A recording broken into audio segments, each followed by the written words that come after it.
Bismillahirrahmanirrahim. Assalamualaikum warahmatullahi wabarakatuh. Kembali berjumpa dengan saya Mufti Arif Arfiansyah dalam mata kuliah Statistik Terapan. Pada kesempatan kali ini kita akan membahas materi kita selanjutnya tentang analisis regresi sederhana. Setelah kita semua telah membahas beberapa video yang lalu mengenai analisis korelasi, di mana ini untuk menunjukkan hubungan antara dua variabel. Kali ini kita akan melihat menganalisis secara regresi, artinya bahwa hubungan itu bisa saja itu berhubungan yang saling mempengaruhi.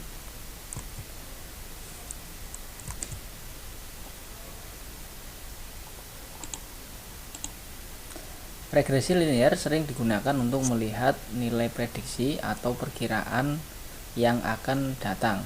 Jadi nilai variabel untuk waktu yang akan datang, misalkan untuk memprediksi produksi 3 tahun yang akan datang, memprediksi harga, kemudian memprediksi jumlah penduduk pada waktu-waktu yang akan datang.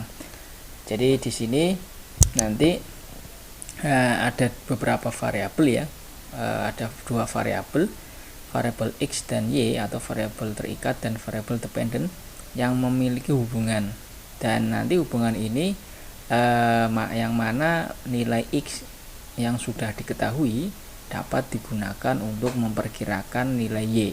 Jadi dalam analisis regresi ini nanti kita bisa memprediksi, memperkirakan pada masa yang akan datang antara X dan Y apabila nilai X itu sudah diketahui. Nah, lantas bagaimana perbedaan antara korelasi dan regresi?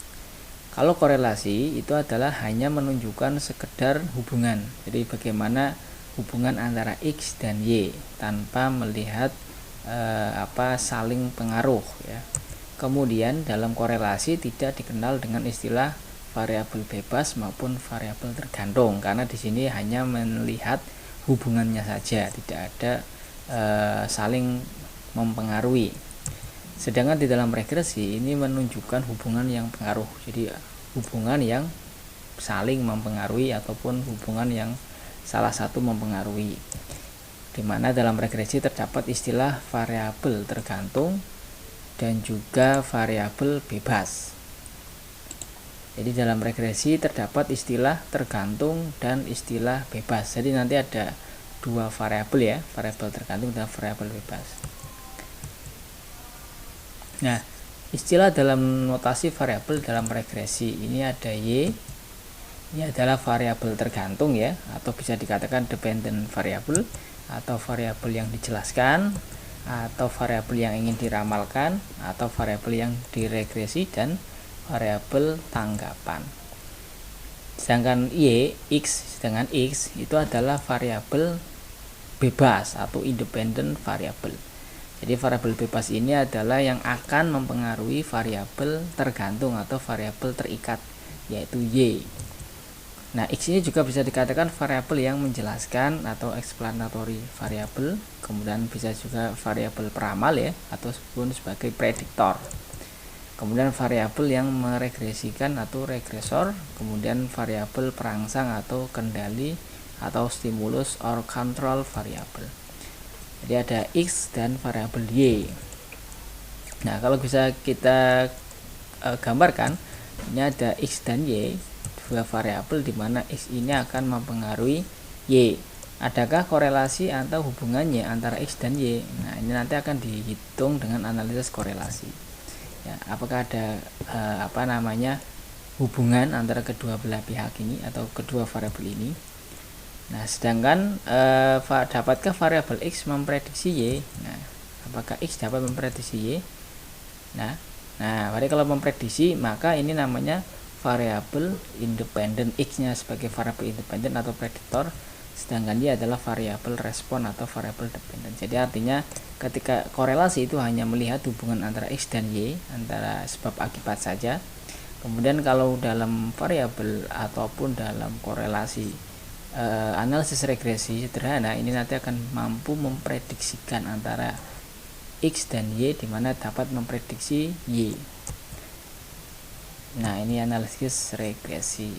Artinya Analisis regresi digunakan untuk mengetahui bagaimana variabel dependen atau Y atau kriterium itu dapat diprediksikan melalui variabel independen atau prediktor atau X ya dalam hal ini secara individu ataupun parsial maupun secara bersama-sama atau simultan. Jadi artinya dengan analisis regresi ini kita bisa memprediksi variabel Y dengan melihat dari nilai yang ada di variabel prediktor atau variabel independen. Atau istilah lain X itu akan mempengaruhi variabel Y. Nah, contohnya adalah ini contoh-contoh penerapannya, misalkan analisis regresi antara tinggi orang tua terhadap tinggi anaknya. Jadi kita ingin melihat apakah tinggi orang tua itu akan mempengaruhi tinggi anaknya. Jadi kalau orang tuanya itu mungkin tinggi batinnya 170, apakah anaknya juga akan kisaran antara 170 pula ya.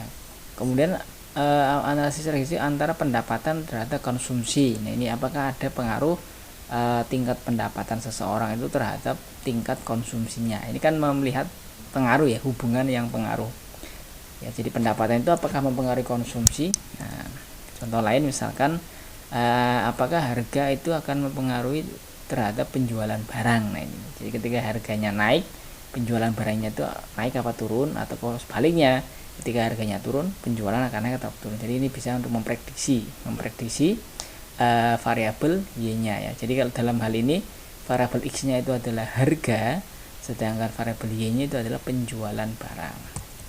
Contoh lain misalkan tingkat upah terhadap tingkat pengangguran. Nah, X-nya itu adalah tingkat upah, Y-nya adalah tingkat pengangguran. Jadi kita dapat memprediksi tingkat pengangguran di masa yang akan datang dengan melihat tingkat dari upah pekerja pada saat ini misalkan. Ini bisa kita prediksi dengan menggunakan analisis regresi. Contoh yang terakhir adalah antara tingkat suku bunga bank terhadap harga saham. Ini juga dapat menjadikan contoh penerapan dari analisis regresi. Mungkin teman-teman yang dari PAI ini juga bisa mencari contoh lain ya, misalkan apakah nilai di dalam kelas ya, guru ya, misalkan nilai apakah cara belajar siswa ya itu akan mempengaruhi nilai prestasinya. Jadi cara belajarnya itu apakah mempengaruhi nilai prestasi apa tidak. Atau bisa juga menggunakan lamanya belajar itu akan mempengaruhi hasil dari nilai prestasi siswa misalkan. Ini bisa untuk memprediksi nilai prestasi siswa itu bagaimana dengan melihat variabel independen ya, misalkan cara belajar, metode belajar, ataupun suasana belajar ya, ataupun bahkan keluarga ya, ataupun bahkan media belajar dan sebagainya. Nah ini juga bisa untuk iklan ya, biaya iklan terhadap penjualan. Nah kalau kita melihat notasi rumusnya, jika kita melihat regresi linear sederhana itu dengan rumus Y sama dengan alpha plus Bx ya. Jadi kalau di dalam regresi linear itu hanya ada dua variabel ya, variabel independen dan variabel dependen. Di mana variabel dependen itu disimbolkan dengan Y, sedangkan variabel independen atau variabel yang bebas itu dengan simbol X. Nah, sedangkan untuk regresi linear berganda itu lebih dari 3 variabel, artinya ada 2 variabel independen, minimal ada 2 variabel independen. Jadi ada rumusnya akan menjadi Y sama dengan alpha plus Bx ya 1 ditambah Bx2 ditambah Bx3. Jadi di sini ada 3 variabel independen X1, X2, X3 dengan Y. Jadi minimal ada 2. Jadi minimal adalah ada variabel independennya itu 2, kemudian Y-nya 1. Jadi artinya ketika ada variabelnya itu lebih dari 2, maka ini menunjukkan bahwa regresi yang digunakan adalah regresi linear berganda. Dan ini akan kita bahas pada pertemuan selanjutnya atau pada video berikutnya. Nah, jadi di dalam regresi ini nanti ada beberapa hubungan antara 2 variabel ini ataupun 2 variabel independen dan variabel dependen. Ada namanya hubungan searah atau positif, ada hubungan yang tidak searah atau negatif, dan adanya tidak ada hubungan. Nah, ini ada 3. Hubungan yang searah atau positif itu artinya jika satu variabel independen itu akan mempengaruhi variabel Y yang satu arah. Satu arah itu bagaimana Pak? Satu arah itu misalkan nih contohnya ya, pengeluaran iklan X dan jumlah penjualan Y. Jadi ketika semakin tinggi pengeluaran iklan yang kita keluarkan, maka semakin tinggi pula jumlah penjualan. Nah, ini namanya hubungan yang searah. Jadi kalau X-nya itu bertambah, Y-nya juga bertambah. Hubungan antara penghasilan dan pengeluaran konsumsi. Nah, semakin tinggi penghasilan seseorang, maka akan semakin tinggi pengeluaran seseorang. Misalkan ini adalah hubungan yang searah atau positif. Sedangkan hubungan yang tidak searah itu artinya hubungan yang saling berkebalikan. Yaitu apa? Ketika variabel X itu bertambah, maka variabel Y itu berkurang. Atau sebaliknya, variabel X itu berkurang, variabel Y itu bertambah. Jadi tidak searah hubungan, tapi tidak searah. Hubungan yang saling mempengaruhi tetapi tidak searah atau negatif. Contohnya usia kendaraan dengan tingkat harga. Misalkan semakin tinggi atau semakin banyak usia kendaraan, maka tingkat harganya akan semakin rendah, nilai harganya turun. Ataupun semakin tinggi harga barang, maka jumlah yang diminta itu akan semakin turun. Karena ini adalah hubungan tidak searah atau negatif. Dan yang terakhir adalah tidak ada hubungan. Jadi dua variabel ini tidak mempunyai hubungan apabila perubahan pada variabel independen itu tidak akan mempengaruhi perubahan pada variabel dependen.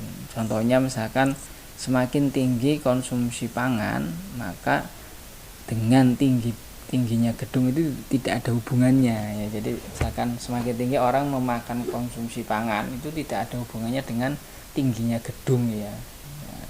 Jadi ini namanya tidak ada hubungan. Contohnya, jadi tidak ada hubungannya itu ya. Baik. Sekarang kita mencoba melihat satu kasus, dan ini kasus ini nanti akan kita coba menganalisis dengan regresi linier sederhana apakah variabel ini ataupun kasus ini kategori berhubungan positif atau berhubungan negatif atau bahkan tidak ada hubungannya. Kita lihat. Seorang manajer restoran ingin melihat pengaruh variabel pelayanan pramusaji terhadap kepuasan pelanggan restoran. Jadi di sini ada dua variabel ya, pelayanan pramusaji terhadap kepuasan pelanggan. Jadi yang menjadi variabel independen itu adalah pelayanan pramusaji, sedangkan yang variabel dependen atau terikat itu adalah kepuasan pelanggan. Manajer melakukan pengumpulan data kepada 150 orang dengan skala Likert. Jadi setiap pertanyaan nanti orang itu akan menjawab 1 sampai 5 ya, secara Likert ya. Kemudian data kita masukkan ya. Nanti di sini di dalam contoh variabel X atau layanan pramusaji itu ada 4 indikator. Ya, mungkin ada 4 pertanyaan ya, bisa dikatakan satu indikator satu pertanyaan. Atau mungkin juga bisa juga satu indikator lebih dari satu. Variabel Y atau kepuasan ini ada 6 indikator. Nah, pemecahannya adalah pertama, judulnya apa kira-kira? Judulnya adalah pengaruh pelayanan pramusaji terhadap kepuasan pelanggan. Kemudian pertanyaannya adalah apakah terdapat pengaruh positif pelayanan pramusaji terhadap kepuasan pelanggan? Nah, apakah ada pengaruh positifnya? Maka kita membuat hipotesis, yaitu apa? Terdapat pengaruh positif pelayanan pramusaji terhadap kepuasan pelanggan. Jadi kita berhipotesis ada pengaruh positifnya. Jadi semakin tinggi pelayanan pramusaji, maka akan semakin tinggi kepuasan pelanggan. Ini hipotesisnya. Baik, di dalam kriteria hipotesis ini nanti kita susun dalam nota ya, notasi, yaitu H0 itu adalah tidak terdapat pengaruh positif pelayanan pramusaji terhadap kepuasan pelanggan. Sedangkan untuk H1-nya atau alternatifnya, hipotesis alternatifnya itu adalah terdapat pengaruh positif pelayanan pramusaji terhadap kepuasan pelanggan. Jadi di dalam notasi ini H0 dan H1 ini adalah notasi yang kita gunakan untuk mencocokkan dengan hasil analisis data yang akan kita lakukan. Tetapi pada dasarnya untuk hipotesis umumnya kita tadi menyebutkan bahwa terdapat pengaruh positif pelayanan pramusaji terhadap kepuasan pelanggan. Nah, hipotesis ini akan kita susun berdasarkan teori yang ada. Jadi teori-teori ataupun penelitian-penelitian terdahulu yang sudah pernah dilakukan oleh peneliti yang lain itu menunjukkan katakanlah semakin tinggi pelayanan pramusaji maka semakin puas. Atau juga bisa kita lihat dari teori planned behavior. Jadi kalau kita sebagai seorang konsumen ketika datang ke rumah makan kemudian dilayani dengan baik, Bila ini dengan berkualitas, maka otomatis kita akan langsung mengatakan bahwa saya puas makan di sini, katakanlah. Itu adalah naluri ataupun karakter perilaku orang yang secara normal seperti itu. Maka hipotesnya adalah terdapat pengaruh positif pelayanan pramusaji terhadap kepuasan pelanggan. Sedangkan dalam notasi untuk pengujian statistik kita menggunakan hipotesis H0 dan H1 sebagai hipotesis alternatif. Ingat-ingat ya, kalau H0 nanti biasanya di dalam hipotesisnya itu bunyinya tidak terdapat pengaruh ya. Sedangkan alternatifnya itu kalau tidak ada pengaruh, maka alternatifnya adalah ada pengaruh. Oke, baik. Nah, ini H0 diterima jika nilai betanya itu lebih kecil dari 0 atau T hitung lebih kecil dari T tabel. Dan H1 diterima jika betanya atau signifikansinya itu lebih dari 0,05 atau T hitung lebih besar dari T tabel. Nah, cara langkahnya adalah data-data yang sudah kita kumpulkan kita masukkan ke dalam SPSS sesuai pada gambar di sini. Kita masukkan nomor respondennya, kemudian pertanyaan pertama, pertanyaan kedua, sampai dengan jumlah dari seluruh jawaban dari responden. Kemudian setelah itu kita klik analyze ya. Ini klik analyze, kemudian regression ya. Kita pilih yang regression, kemudian kita pilih linear.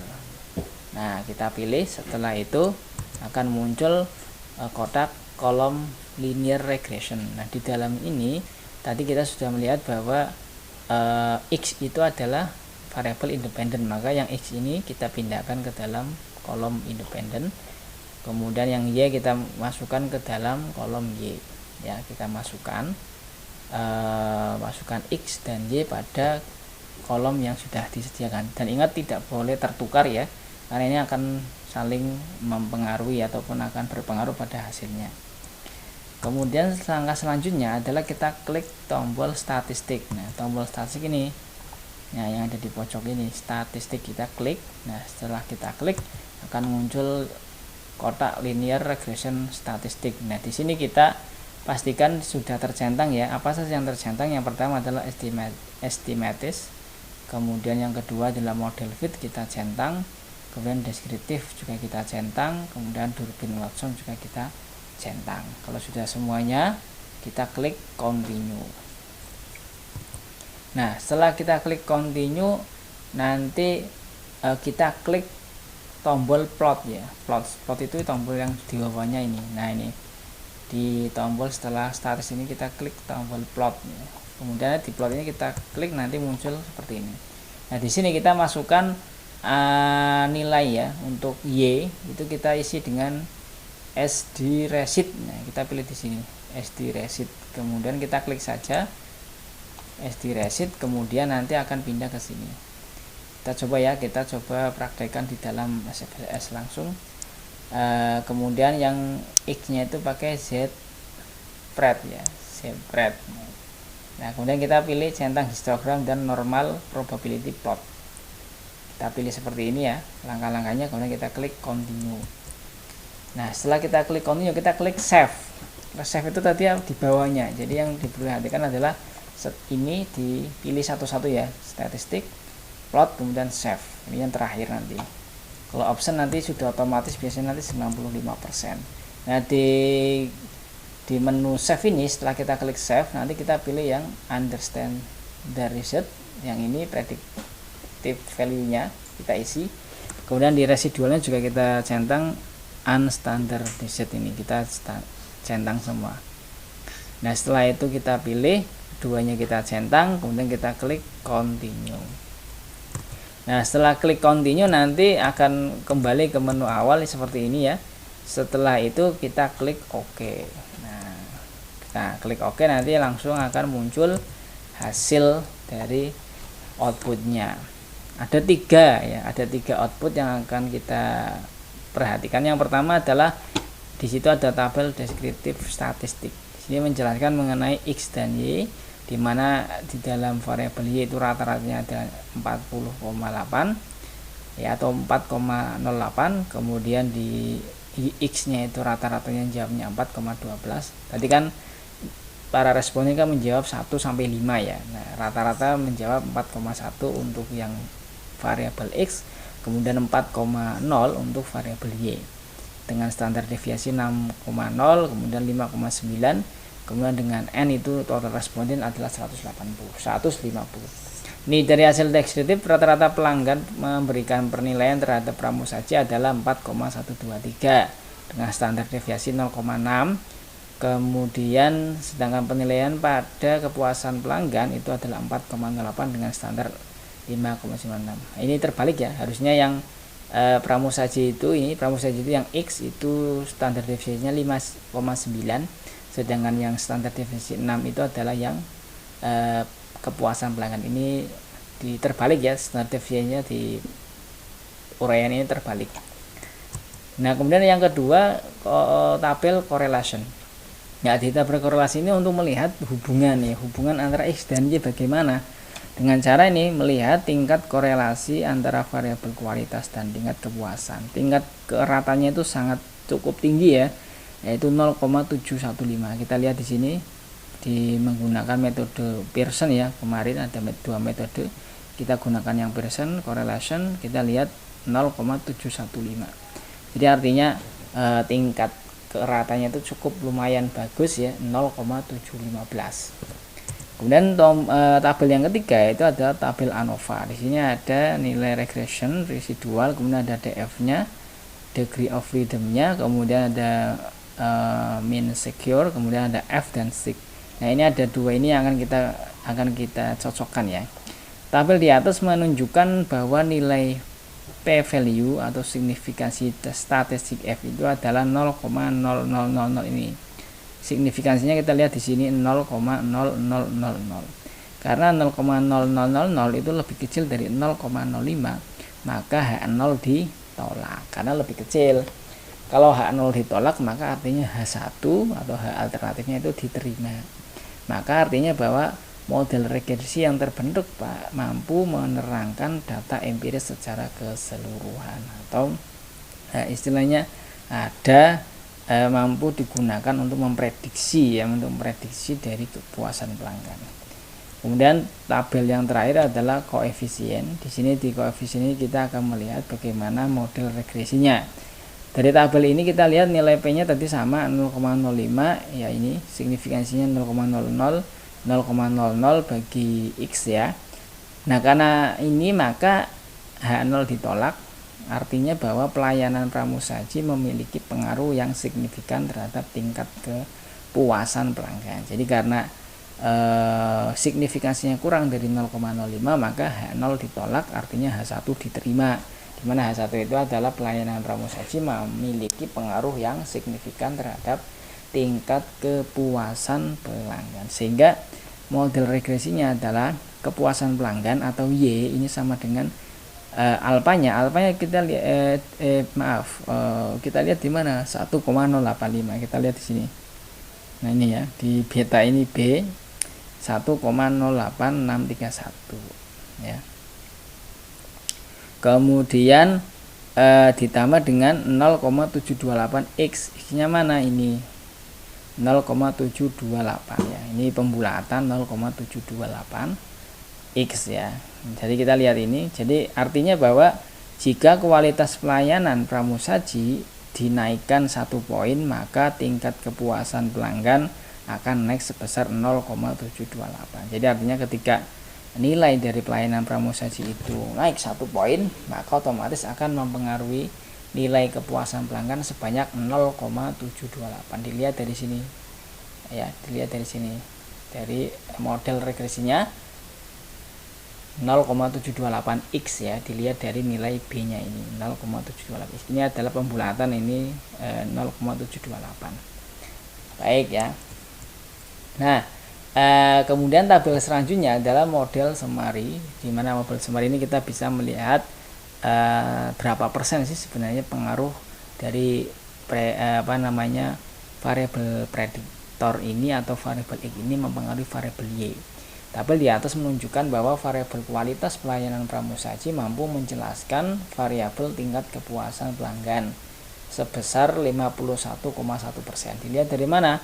Dari nilai R square ini. R square itu 0,511 atau 51,1%.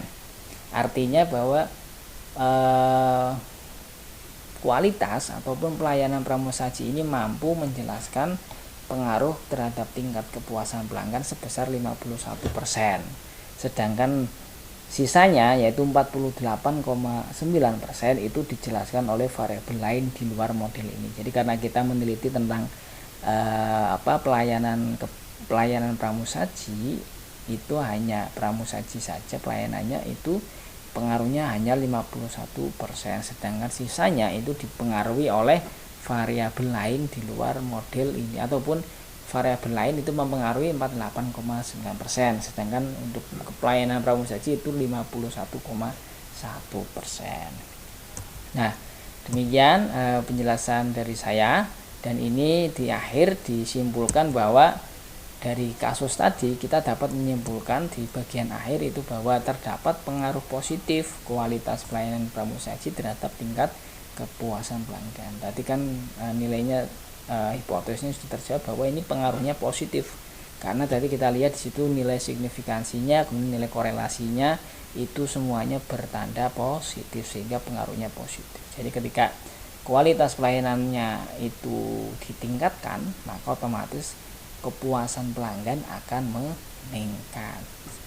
Nah, untuk itu sarannya adalah atau implikasinya adalah sebaiknya perusahaan terus meningkatkan kualitas pelayanan agar kepuasan pelanggan itu meningkat. Nah, jadi ini adalah hasil kesimpulan dan juga implikasinya atas analisis yang telah kita lakukan terhadap data yang sudah kita punyai. Nah, ini adalah contoh untuk mengerjakan bagaimana melakukan analisis regresi sederhana, yaitu untuk melihat pengaruh antara variabel independen atau X terhadap variabel dependen atau Y. Semoga apa yang dapat saya sampaikan bisa Anda cermati dan Anda praktekkan di rumah. Anda bisa mencobanya secara pribadi di rumah dan juga mempraktikkannya di dalam aplikasi SPSS. Nah, demikian penjelasan dari saya. Semoga bermanfaat. Silakan dipelajari lebih lanjut. Kita ketemu lagi pada pertemuan ataupun pada video-video berikutnya. Terima kasih dari saya. Assalamualaikum warahmatullahi wabarakatuh.